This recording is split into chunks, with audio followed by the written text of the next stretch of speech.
Na verdade, queria, de fato, que esse encontro de hoje pudesse ser uma roda, uma conversa. Eu tenho acreditado muito na força da educação como algo, como uma espécie de motricidade, como uma espécie de força capaz de constituir rituais miúdos, né? E a gente vive num tempo onde há um profundo ataque, né, de desmantelamento das nossas práticas rituais. Então a gente tem cada vez mais estado solitário, né, e de uma certa forma aquebrantado diante de um modelo de vida muito pautado nos excessos, né? Então me parece que hoje a tarefa educadora, uma delas, tem muito a ver com o que o TA vem tecendo já há muito tempo, que é buscar um tempo lento, buscar um tempo grande, buscar um tempo velho que tem muita relação com a condição com que as crianças chegam no mundo.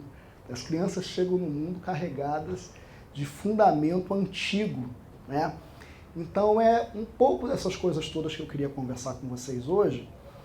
E a conversa de hoje, tendo também como mote as encantarias de chão, eu vou partir muito de um livrinho que eu escrevi chamado Vem Se Demanda. Estou até com ele aqui para ter uma cola, porque o final do ano vai chegando, a gente vai ficando meio esquecido, né?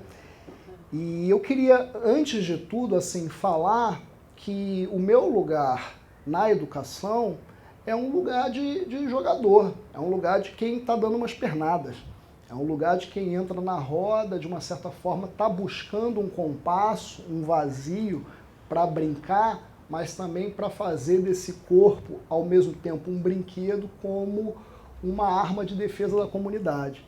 E dito isso, assim, eu queria dizer do meu profundo respeito com as professoras, com as mulheres da educação, principalmente, com as crianças, né?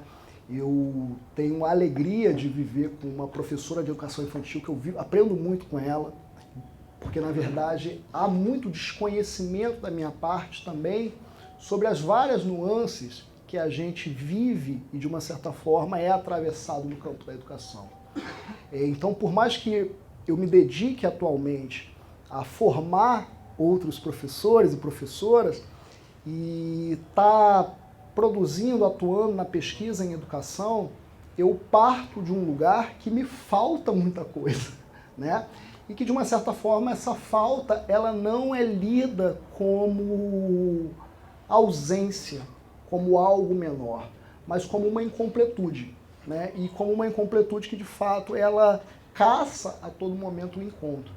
Então, eu tenho vivido a cada dia mais crente na ideia de que o papel das educadoras e o papel dos educadores é uma espécie de apostadores do encontro, né? Então, é aquele que vai fazer uma fé no encontro. E isso é algo que, de fato, desperta uma dimensão magnética do ambiente do tempo-espaço educador, né? Mas eu queria começar falando disso a partir de um outro lugar, que é um lugar que eu tenho me dedicado há algum tempo a estudar, a pensar, na interface com a educação, que é algo que a gente tem chamado de crítica ao colonialismo, né? Eu vou organizar aqui conceitualmente como esse campo. Então eu tenho me dedicado há algum tempo a pensar como que o acontecimento colonial, né, ele institui na existência, nos nossos modos de vida, um paradigma mesmo, uma instância profunda de terror e de desencantamento da vida, né? Eu tenho gostado muito de pensar, eu escrevi um livro com o Luiz Antônio Simas chamado Flecha no Tempo, e lá tem um capítulo chamado Carrego Colonial. Esse carrego ele já está no campo de um quebranto colonial. Eu aprendi, né, com várias pessoas interessantíssimas, tinha uma época que eu estava muito dedicado a pensar os mercados, e aí fui do mercado ver o peso, o Mercadão de Madureira, a Feira de São Joaquim, o Mercado do Bara em Porto Alegre, investigando essa categoria chamada quebranto, né? Então, que troço é esse negócio chamado quebranto? E aprendi com muita gente esperta, sabedora, inclusive, pessoas que tecem profunda intimidade com procedimentos de cuidado, de cura, que o quebranto é uma doença que ela não mata, né? E como Dona Beth Chanozinha, lá no Mercado Ver o Peso, em Belém do Pará, me disse, meu filho, ele é tão ruim que ele não mata a pessoa, mas ele mingua, ele te joga na cama, ele te faz perder a vontade de viver, né? E se a gente for voltar a um pouquinho mais de 5 séculos, seja tomando como marco 1492 ou 1500, a gente vai perceber que esse evento colonial, que tem sido até os dias de hoje pautado como uma lógica de descobrimento ou até mesmo de conquista, né? Ainda é um termo muito usado, eles se caracterizam por 3 faces. Ele é, num primeiro momento, uma intervenção militar, algo muito comum que essa cidade, por exemplo, nesse momento vive em algumas instâncias. É, num segundo aspecto, uma intervenção teológico-política, ou seja, a instauração da catequese, ela pauta um processo de escolarização da empresa, do empreendimento colonial. E numa terceira face, é um empreendimento da ordem da plantation, uma categoria que ficou muito pouco esquecida, inclusive pela nossa relação com a própria colonização portuguesa e com o uso da língua. Mas a plantation, ela tem uma característica que ela é a terrificação do ser. Mas não a terrificação do ser como uma perspectiva desse ser natureza, em estado ecológico, mas um ser objetificado, uma desumanização.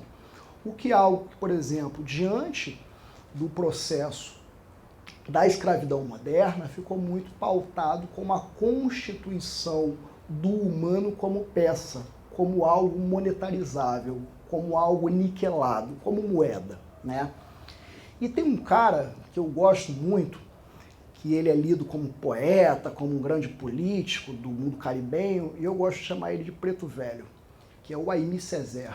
O Aimé Césaire tem uma obra chamada O Discurso sobre o Colonialismo, e o Aimé Césaire, ele mesmo não se atando ao problema educativo, pedagógico, como a gente queira chamar, ele nos coloca uma questão interessante para as educadoras e para os educadores. Ele coloca diante de uma espécie de constatação das obras coloniais. Então tem um momento do livro que ele vai falando sobre vários episódios e sobre várias dimensões mesmo das imagens produzidas pela colonização. Então ele vai falar, ó, a colonização é responsável pelos estupros, a colonização é responsável pela tortura, a colonização é responsável por vilas, aldeias queimadas, por pilhagens de corpos, por edificação de igrejas, né? Enfim, ele vai falando várias faces de terror. E chega um momento que, diante de todo um repertório amplo de violência e de terror, ele fala assim, o que nos cabe diante dela, né? E qualquer pessoa minimamente lúcida falaria que não caberia absolutamente nada, né? Porque como uma instância, como uma invenção de terror, ela está pautada no desejo de produzir uma experiência fantasmagórica, né? Sendo que o Aimé Césaire fala o seguinte, o que nos cabe diante desse cenário é erguer novos seres.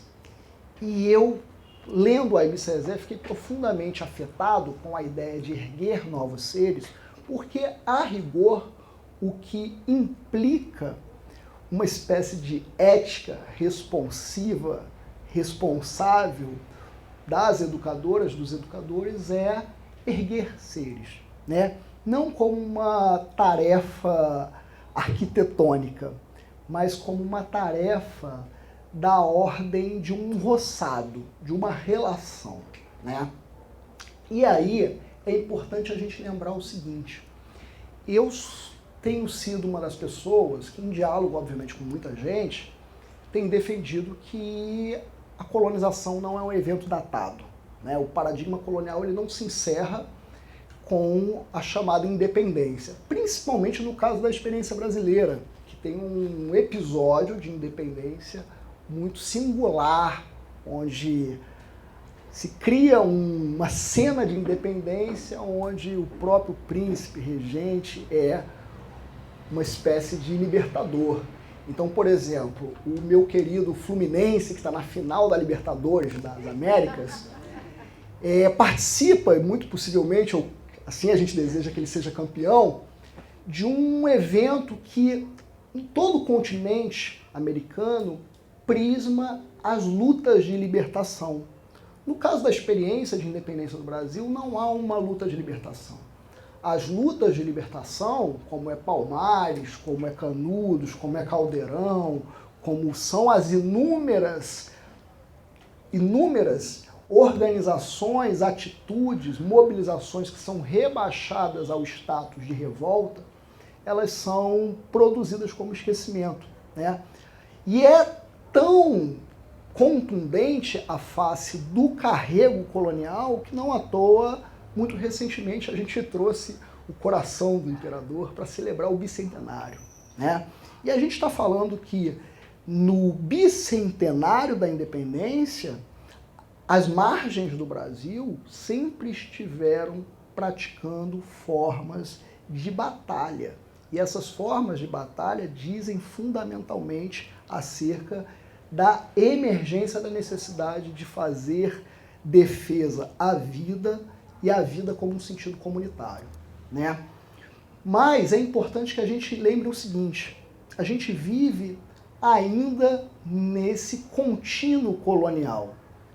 E como um projeto de terror, como um projeto empresarial, não sou eu que estou dando esse nome, se a gente pega os grandes marqueteiros da colonização brasileira, que são o padre José de Anchieta, padre Antônio da Nóbrega, né? São pessoas que vão denominar esse evento de longa duração como uma ação empresarial, né? Então a gente está falando que há diferentes formas de ataque à vida. E aí tem um ponto que eu acho que é importante, que é comum a todo mundo que está aqui, que obviamente tem interesse na agenda educadora. É a gente lembrar que a educação está radicalizada na vida. A educação é um fundamento da vida e é um fundamento vivo. Então, quando a gente chama a atenção acerca do fenômeno educativo, né, e isso a gente pode prismar esse debate, seja pela via da filosofia da educação, da antropologia da educação, da psicologia, todos esses fundamentos que, de uma certa forma, organizam a ideia de formulação ou de análise crítica do fenômeno educativo, a gente vai ter como uma espécie de deságue a experiência viva, né? E quando eu estou falando da experiência viva, eu estou falando de sistemas complexos onde a vida se expressa, inclusive naqueles que não se performam, não se fazem performar a vida como humano. Então, o que mais tem nesse país, por exemplo, são comunidades que aprendem a partir da relação com aquilo que eu tenho chamado de mais que humanos, né? Estão transcendendo a condição de humanidade. Tendo isso como princípio, a gente retorna a uma ideia de que a educação ela está vinculada umbilicalmente com um paradigma ético, que a gente poderia chamar assim: como eu respondo o outro com a minha própria vida? Como eu respondo ao sistema vivo, a essa casa planetária, com a minha própria vida, né? Me parece que nesse grande esquema empresarial, colonial, esquema de pirâmide, isso vai ganhar uma outra localização, porque a colonização, na sua face de intervenção militar, ela tem um primeiro lugar de ataque, que é a materialidade da existência. Então, essas grandes intervenções no território dito nativo, pindorâmico ou pré-colonial, como vocês queiram chamar, ela vai mirar ataque na corporeidade, seja dos humanos ou dos mais que humanos, né? Então a gente vai entender que esse arco de investimento colonial, ele vai produzir assassinato, né? Então não é equivocado falar que a colonização ela instaura genocídios, né? Sendo que a gente está falando, a gente está em diálogo com mundos que não têm a compreensão de vida alicerçada somente naquilo que a gente entende como a dimensão material das coisas, né? Então, é importante que a gente lembre que, por exemplo, esse grande investimento colonial, ele não vai só se pautar no avanço da produção de assassinatos. Ele vai se pautar num investimento profundo na esfera teológico-política, na face da catequese, que, para nós aqui, talvez seja o grande primeiro paradigma escolástico, seja a grande primeira intervenção escolar naquilo que a gente está chamando de vida, de experiência comunitária, diversa e por aí vai. E aí tem uma coisa que é interessante. Se a gente pega, por exemplo, no caso, seja da colonização portuguesa ou da colonização espanhola, você tem, nesses grandes personagens tidos como conquistadores ou descobridores, uma crença que é algo muito curioso com o nosso tempo atual, inclusive no Brasil, de que eles estão diante de uma missão santa. Eles estão diante de um projeto capitaneado por Deus, né? E a gente está falando que nesse contexto mundo, você tem um representante, um dignatário da inteligência divina, que é a coroa, né? Então, quando nós temos uma intervenção teológico-política, você pauta não só o desmantelo de inúmeros mundos que existem e que coexistem, mas a capacidade de produzir esquecimento da experiência que você tem com esses mundos. Tem um cara que é fantástico, já esteve aqui nesse quintal, é um mestre que eu acompanho, que tem chamado isso muito bem de cosmofobia, o Antônio Bispo dos Santos, o Nego Bispo. Então, quando o bispo ele fala sobre cosmofobia, ele está falando sobre uma recusa e, ao mesmo tempo, sobre um medo do cosmos, né? Pautando a ideia de que esse projeto ele tem uma espécie de tara, né? Pensando a categoria psicanalítica mesmo, de ser único, ele nutre esse medo e essa recusa como uma espécie de aversão à diferença, à alteridade, né? Isso que o bispo está chamando de cosmofobia, a gente também pode pensar como uma espécie de colonização cosmogônica, como uma espécie de captura de princípios explicativos de mundo, de relações de intimidade com as formas de ritualizar o mistério da vida. Olha que bonito. Ritualização do mistério, da beleza, da intimidade, da poética que compreende a noção de vida. Sendo que você tem um argumento muito pragmático. A primeira ação política, a primeira política pública do Estado colonial é a declaração de uma guerra justa, né? O que diria a guerra justa? Não sei se tem alguém aqui do campo da história que possa, de repente, nos apoiar, do ponto de vista também da memória. A guerra justa, ela autoriza o assassinato daqueles que não reconhecem a fé cristã e a coroa portuguesa como digna de manter um domínio e uma gerência do território. Nesse sentido, só há uma maneira de você se livrar do assassinato, né? É você se convertendo. Então a conversão é uma política escolástica. E o que é extremamente utilitário na lógica da conversão? É você também aprender uma língua. Então, nós fomos submetidos a uma aprendizagem de língua estrangeira de forma compulsória. No outro dia, eu sou uma pessoa que eu não falo nada além do português, a não ser as línguas que eu invento. E eu estava conversando com uma turma da pós-graduação que eu tinha essa espécie de constrangimento, talvez de raiva com o universo da ciência, acadêmico, que muitas vezes nos força a pagar um pedágio para outras línguas. E aí eles guardaram isso na cabeça e um dia eu falei assim, não, porque eu que sou uma pessoa que eu falo muitas línguas e tal, sou plurilinguista e tal. E aí teve uma aluna que falou assim, ué, professor, você não falou que você era monolíngue, que você não falava nada? Eu falei, não, eu falo muitas línguas, mas as línguas que eu falo estão sob uma condição de esquecimento, estão sob uma condição de quebranto, né?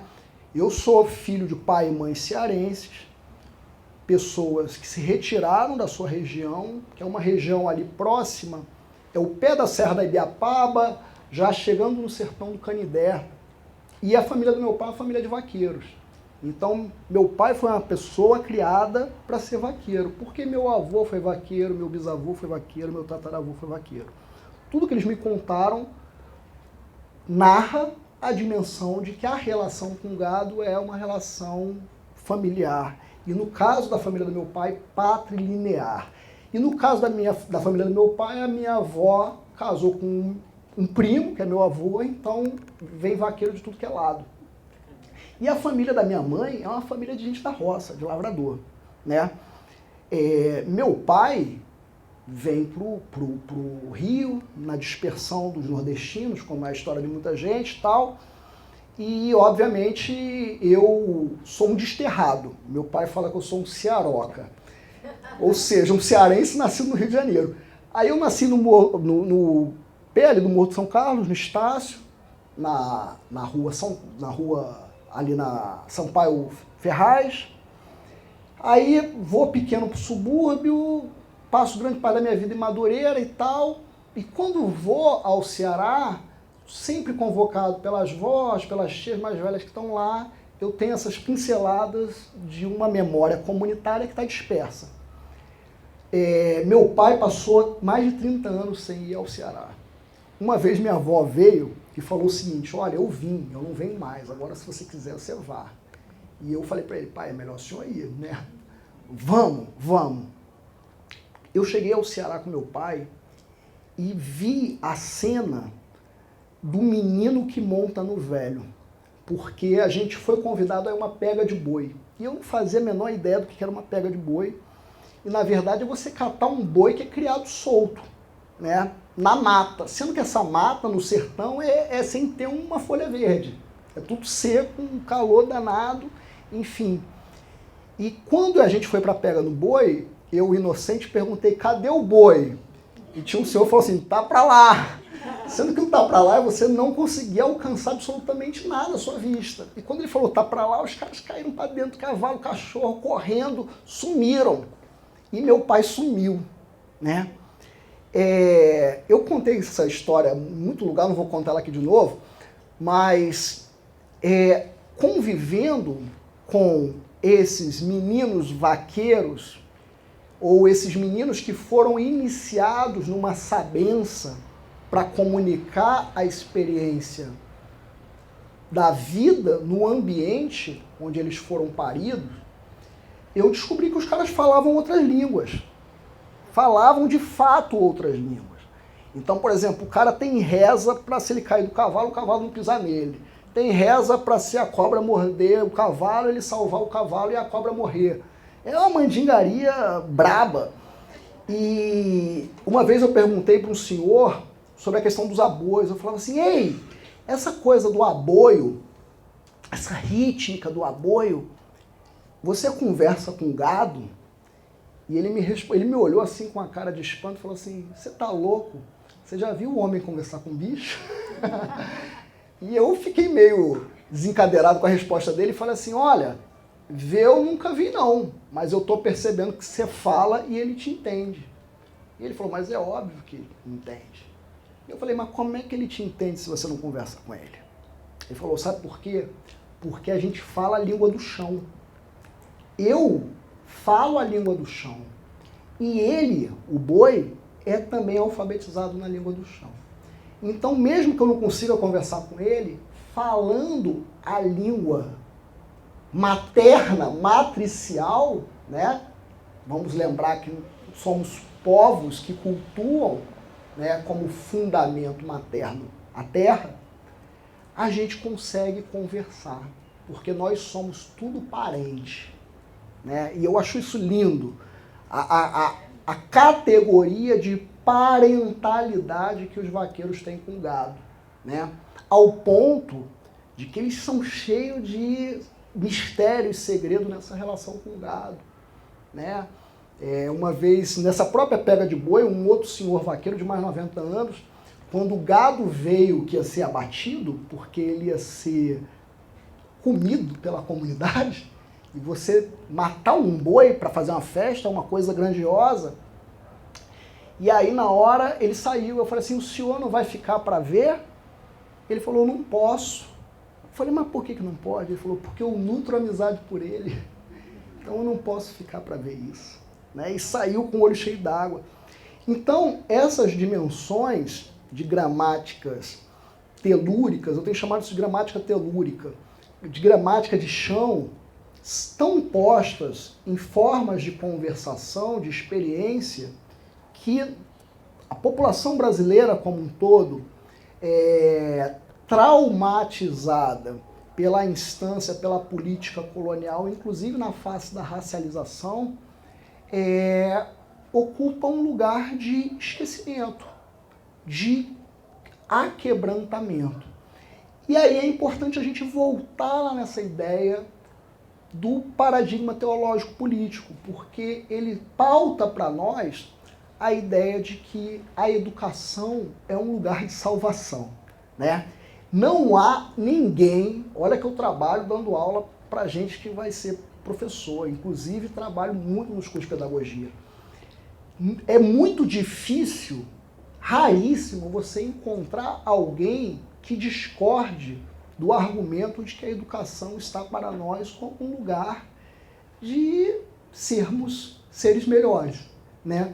Mas esse sermos seres melhores não necessariamente está vinculado a esse fundamento ético que nos coloca numa dimensão de responder o outro com a própria vida, mas por uma crença civilizatória que está muito plasmada numa ideia de catequese.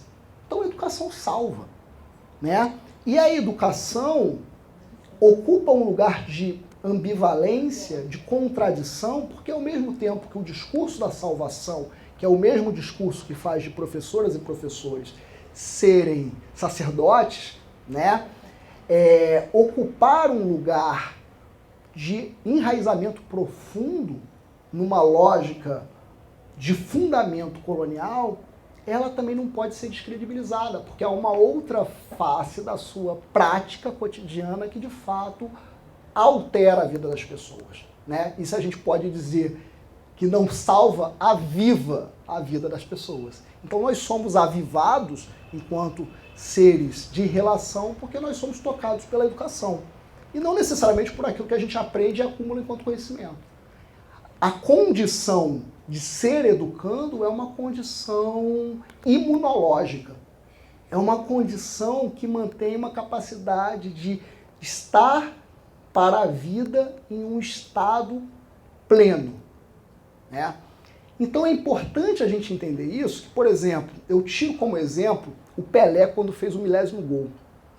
Pelé quando fez o 1000º gol, foi aquela quizumba que demorou, todo jogo ele ia fazer o 1000º e não fez e tal, e aí foi aquela sempre contra o Vasco, né? O Vasco estava lá no enredo.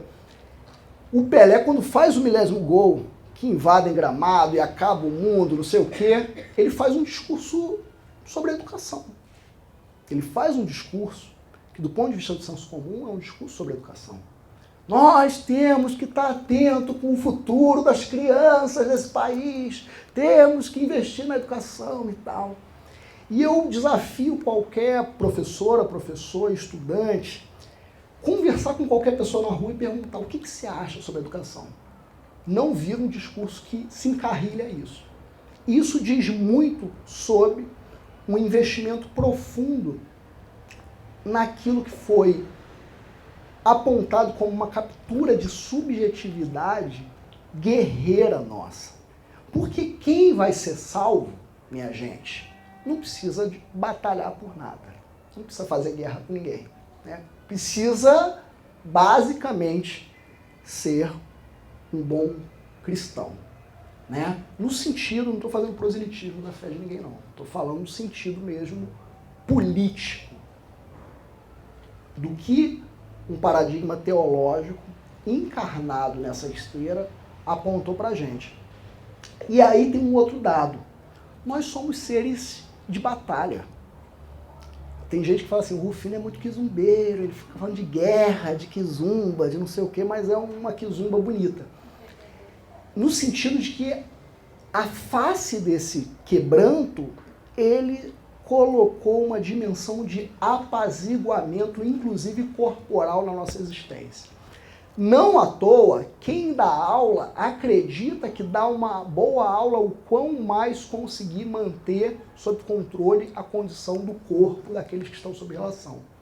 Aquela ideia clássica do controle de turma, né, do silêncio, ela remonta, na verdade, uma espécie de contrariação do caos, da caoticidade como um fundamento criativo e como um fundamento estético, porque a educação tem muito a ver com o plano estético, tem a ver com o que a gente sente, não tem a ver com o que você entende necessariamente, tem a ver primeiramente com o que você é capaz de sentir.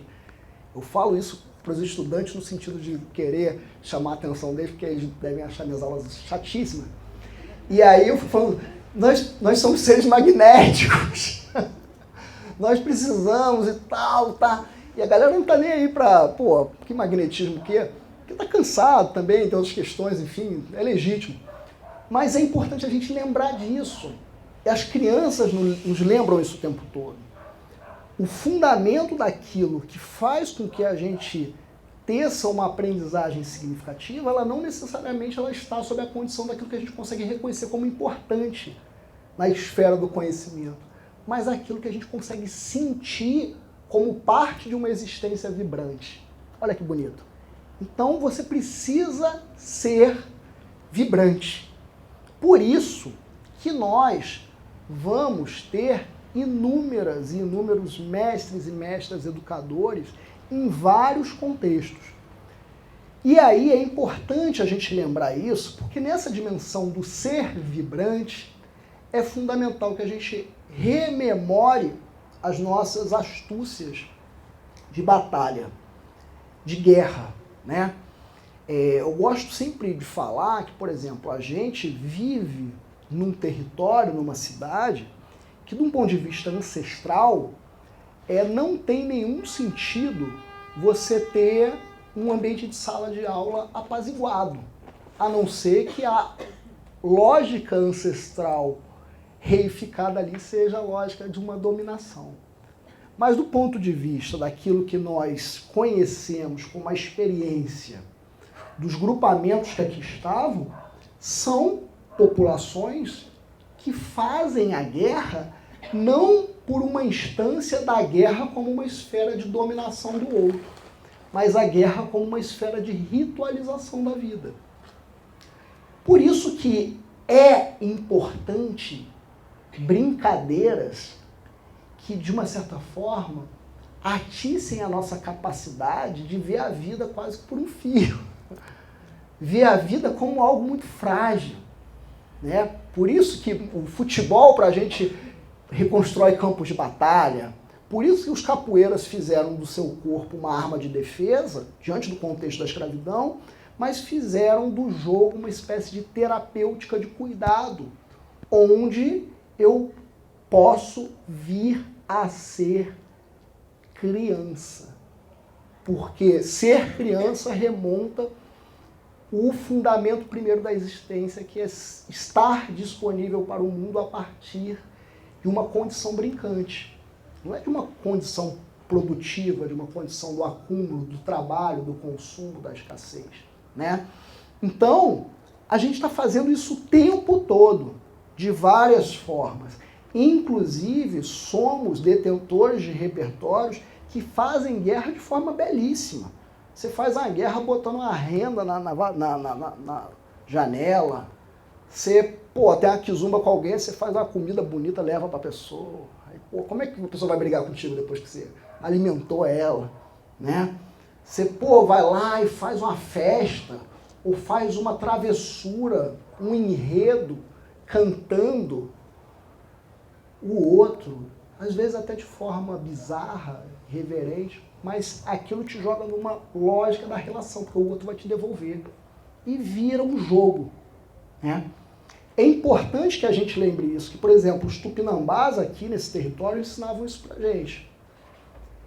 Eu engulo o outro, mas esse outro passa a existir em mim. Então, eu passo a ser ele também. Não há uma relação onde esse outro está submetido ao mundo único possível, né? E aí, é importante a gente pensar isso, que há uma face genocida, há uma face que eu estou chamando aqui de epistemicida ou cosmofóbica, como o bispo chama, e essa face cosmofóbica, ela produz algo que eu acho que são os dois grandes aspectos mais profundos da invernada colonial que a gente tem estudado e discutido muito pouco, que é a produção incessante de esquecimento, né? Então há um profundo desarranjo das memórias, a gente tem uma incapacidade de se colocar como parte da continuidade daqueles que vieram antes e como aqueles que sustentam ou que já são aqueles que virão depois. Ou seja, essa dimensão cíclica de uma filosofia da ancestralidade, ela descaceta profundamente uma obsessão cartesiana, uma neurose positivista, né? E desenvolvimentista. E aí, minha gente, é importante a gente lembrar, se você produz uma política do esquecimento, você fratura um dos fundamentos políticos principais mantenedores da vida, que é a ancestralidade como uma ética. Ou seja, se a ancestralidade é uma ética, toda e qualquer educação também tem um fundamento ancestral. E aí tem uma coisa que é muito curiosa, porque assim, a gente fala muito da colonização produtora de assassinatos do corpo, dos saberes, né, das linguagens, né, tem uma esfera do semiocídio, do glotocídio, assim, acaba-se com línguas que são faladas, mas a gente esquece que, por exemplo, a lógica colonial ela é uma lógica comunitaricida. Ela assassina as estruturas comunitárias. E quando eu falo de estrutura comunitária, eu não estou falando de comunidade como uma categoria geopolítica. Eu estou falando de que comunidade ela é um fundamento existencial para muita gente. Em inúmeras culturas, inclusive, por exemplo, as crianças sabem muito bem isso quando brincam, que mesmo quando em tese você está brincando sozinho, você está significando um mundo que é comunitário, né? Que é ecológico. E aí tem uma coisa que é o seguinte, a constituição da ideia de um indivíduo que produz, que consome, e que de uma certa forma perde vínculo, de uma certa maneira é fundamental para desencarrilar essa espécie de roça que depende de tudo, né? O que o próprio bispo também, com as suas reflexões, e os seus, ele fala que não gosta de produzir porque ele não produz conceito, mas acaba sendo, né? O bispo acaba conceituando e aí traz para a gente a ideia da biointeração também como uma espécie de sistema vivo, que não necessariamente fala sobre uma ausência de conflito ou de diferença, mas que essa diferença, ela, de uma certa forma, não venha a produzir uma desigualdade, porque ela não se pauta no sistema hierárquico, verticalizado, né? Então é importante a gente lembrar disso. E aí, gente, para a gente caminhar para o final, para a gente conversar, eu fico pensando qual que é o papel, e aí sem sacanagem mesmo, na franqueza, assim, na transparência, qual que é o papel de nós que acreditamos na educação, mas somos atravessados por isso tudo, em um contexto tão fraturado, tão traumatizado, tão aquebrantado, desencantado da existência. O que emerge para mim, e acredito que para vocês também, é a dimensão de que a principal tarefa da educação para a gente é contrariar a lógica colonial, ou seja, seria produzir uma descolonização. Sendo que a gente precisa entender o que é essa descolonização. A descolonização não é uma superação. Ela não é um acontecimento ou uma espécie de rito onde você dorme colonizado e se acorda descolonizado. Mas ela parte de um reconhecimento profundo desses processos e de uma capacidade de se lançar no campo de batalha em defesa da vida, do legado ancestral e da comunidade. Ou seja, a leitura que eu faço da educação é como um fundamento guerreiro. No Vem Se Demanda, eu estava com muita... Não vou falar raiva não, porque não é o sentimento. Mas eu estava meio indignado, né? E uma indignação que, de uma certa forma,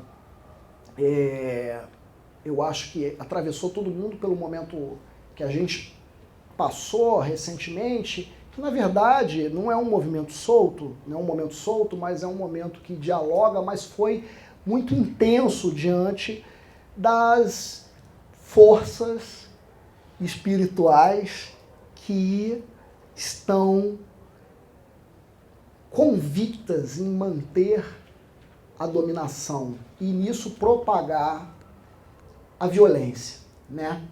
E aí eu fiquei pensando que é o seguinte, como que a gente vai fazer essa defesa de uma educação guerreira? Como é que é esse troço? Porra, se eu, por exemplo, eu dou aula do que em tese é a psicologia da educação, como é que eu vou fazer a defesa da educação guerreira lá com o Vygotsky, com o Piaget? Porra, é brabo.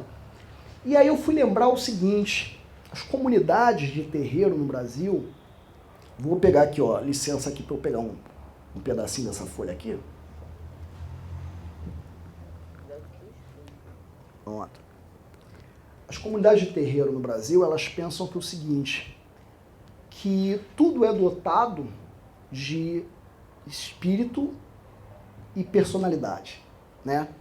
Então, uma folha, né, assim como nós, sendo dotado de espírito e de personalidade, ela compreende uma complexidade da existência. Somos seres complexos, né? A gente pode ir lá no Freud, mas as folhas cantadas nos terreiros do Brasil estão falando isso pra gente. Na medida que nós a percebemos, nós podemos conectar, acessar a partir de palavra de força, e aí palavra de força é uma dimensão da presença, é corpo. Né? Então, se essa aula está sendo gravada, aí depois vai para o canal lá do Teara, aí um dia vocês vão querer escutar, na academia, aí vocês vão ouvir a minha voz, vocês vão ter uma percepção corporal da minha presença, né? Não meramente sonora. Então, essas palavras que são corpo, elas alcançam o outro corpo para despertar possibilidades existentes nesse corpo. Então, uma folha, ela pode ser cantada para que ela seja despertada como remédio ou como veneno, né?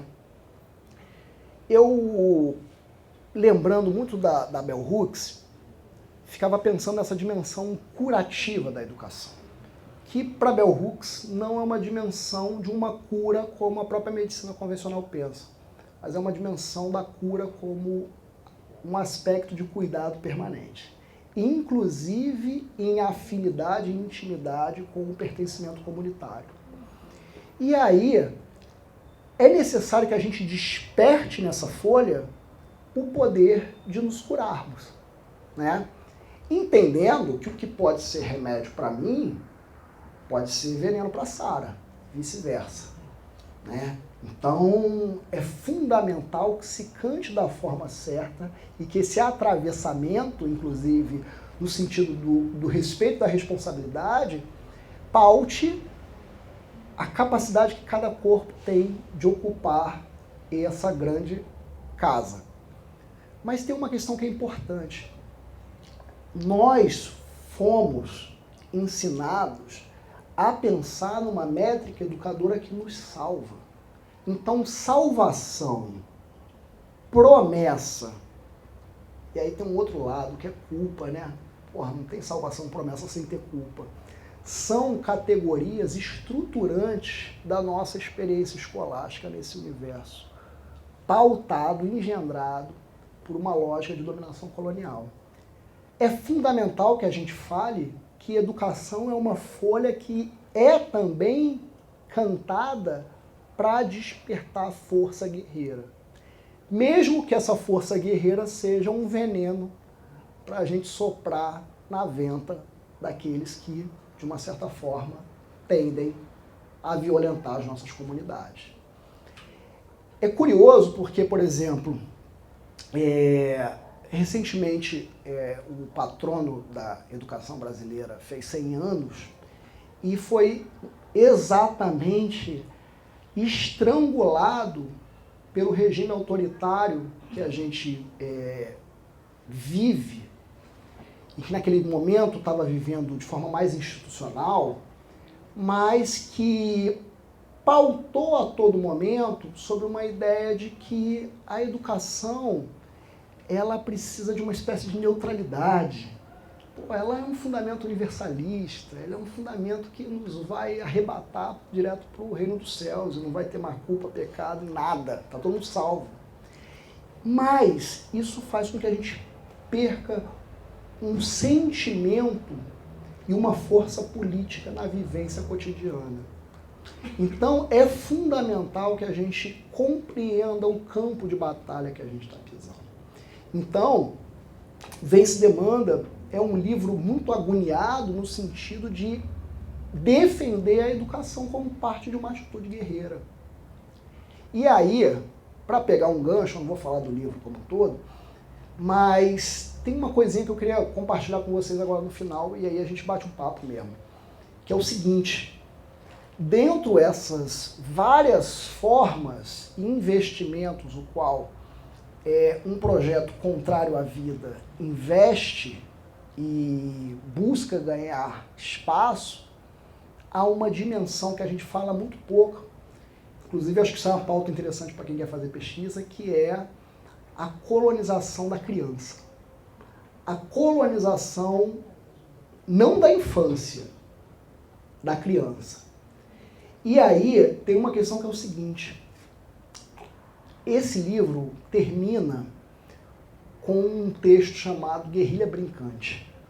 E uma vez um irmão meu, professor lá na Universidade Federal Regional do Cariri, Thiago Florencio, falou o seguinte: a gente estava batendo um papo sobre essas coisas e tal, numa mesa, e ele falou assim: Rufino,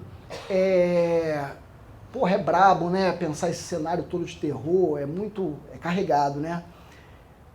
Como é que é essa história, cara? Em que momento algum descansa? Olha a pergunta que o cara me faz, sacana. Ele me conhecia, ele fez pra me dar a rasteira mesmo. E aí eu falo pra vocês que naquele momento eu não consegui responder absolutamente nada pra ele. Mas aí eu enrolei pra cá, enrolei pra lá, também não falei nada e tal. Negaciei. Aí veio um negócio na minha cabeça que era o seguinte: Ogum descansa quando brinca. Ogum é um orixá.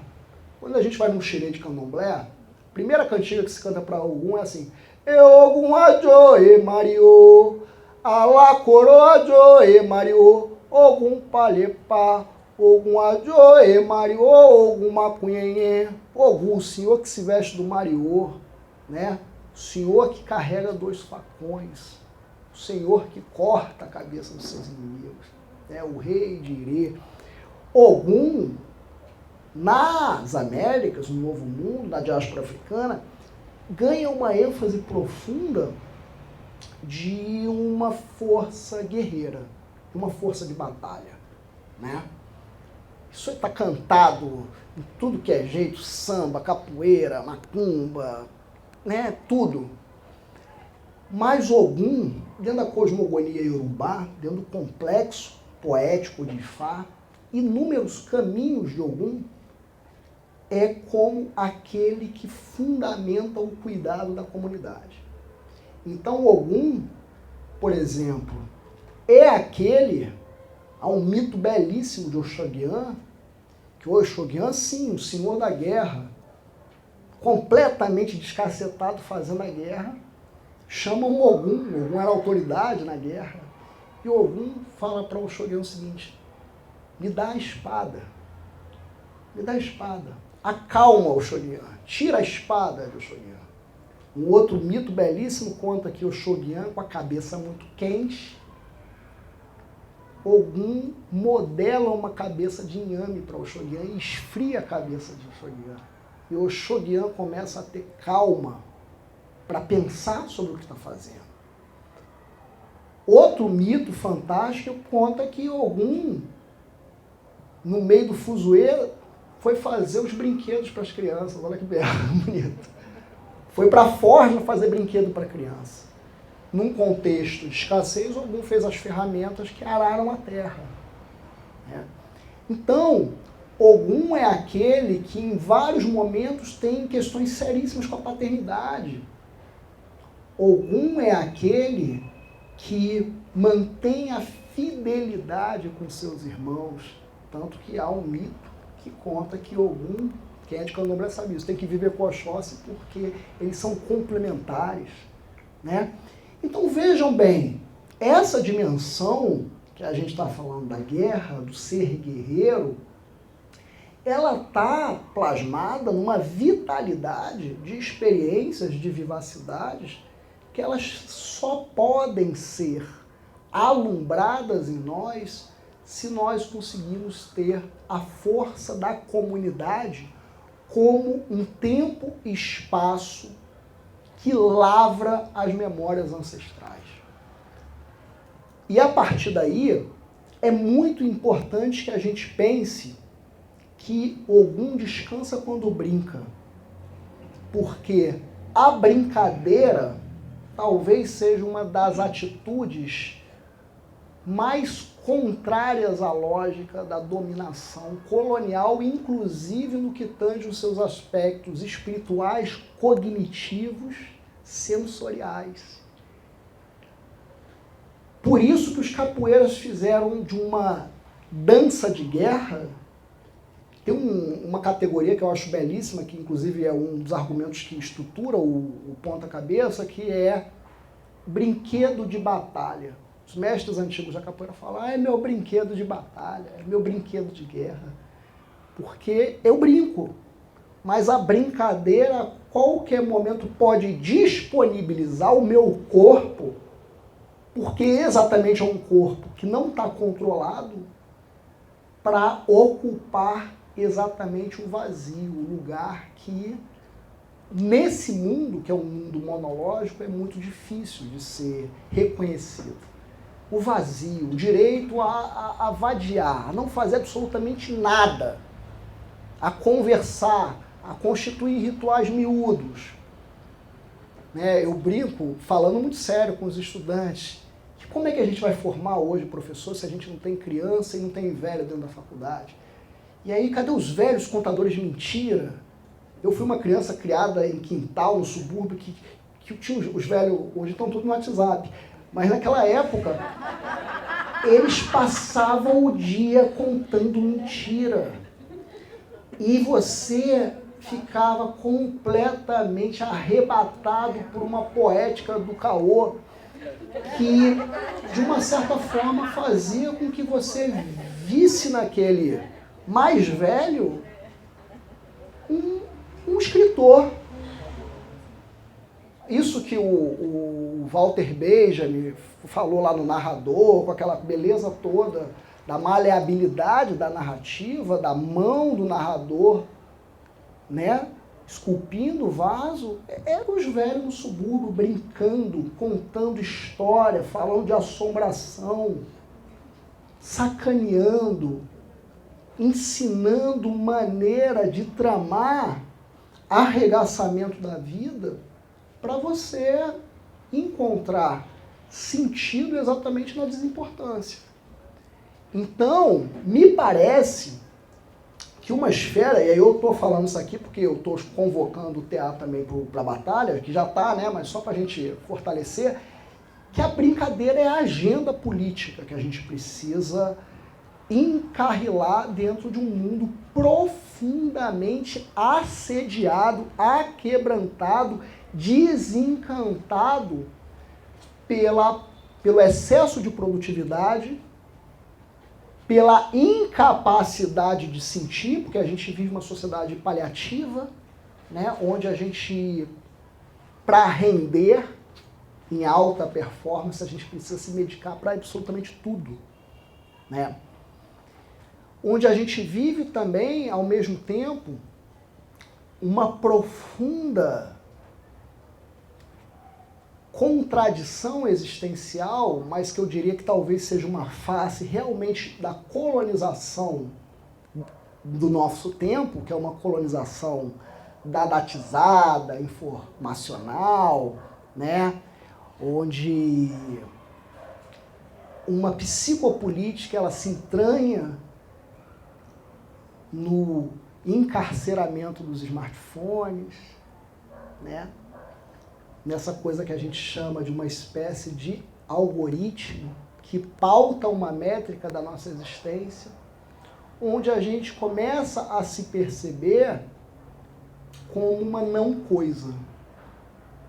E aí, em que momento você negaceia?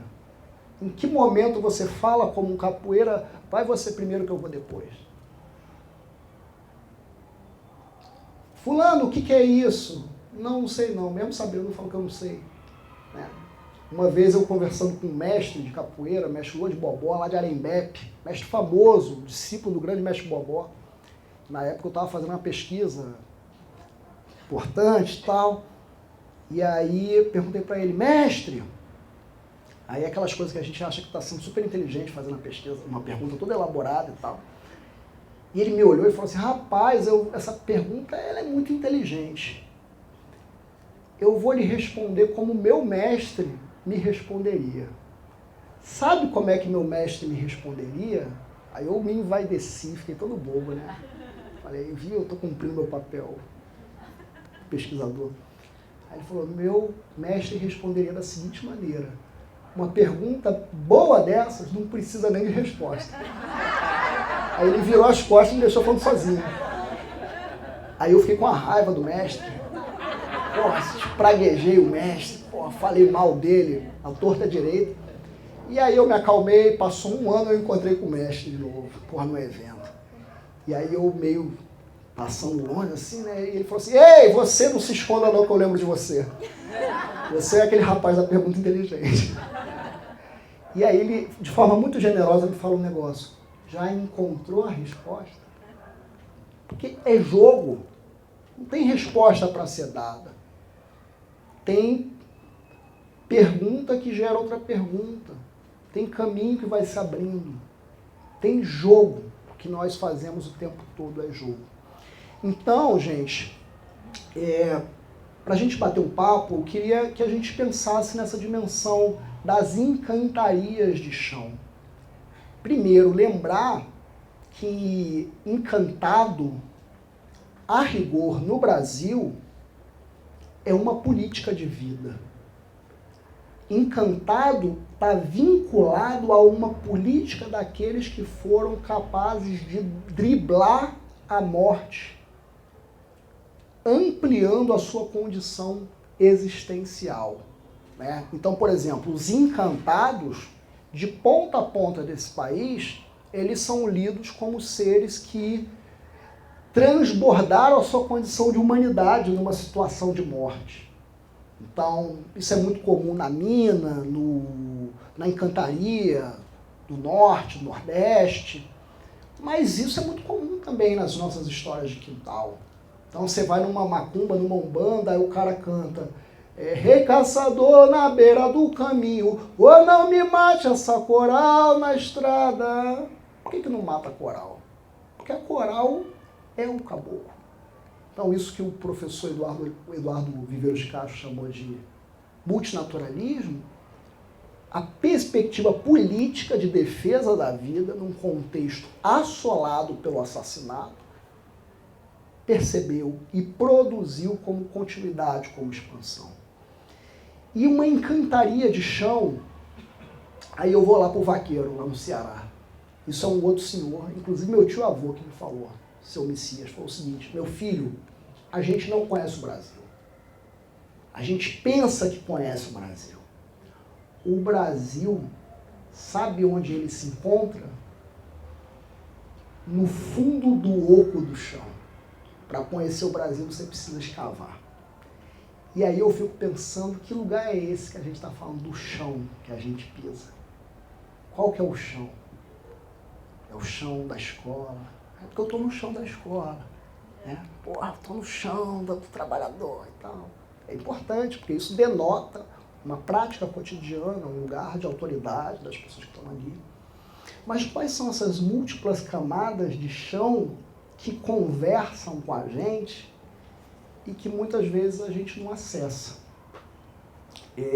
No semestre passado, a minha última aula da minha disciplina, uma graduação de pedagogia, foi com o jardineiro do nosso campus, da FEBEF.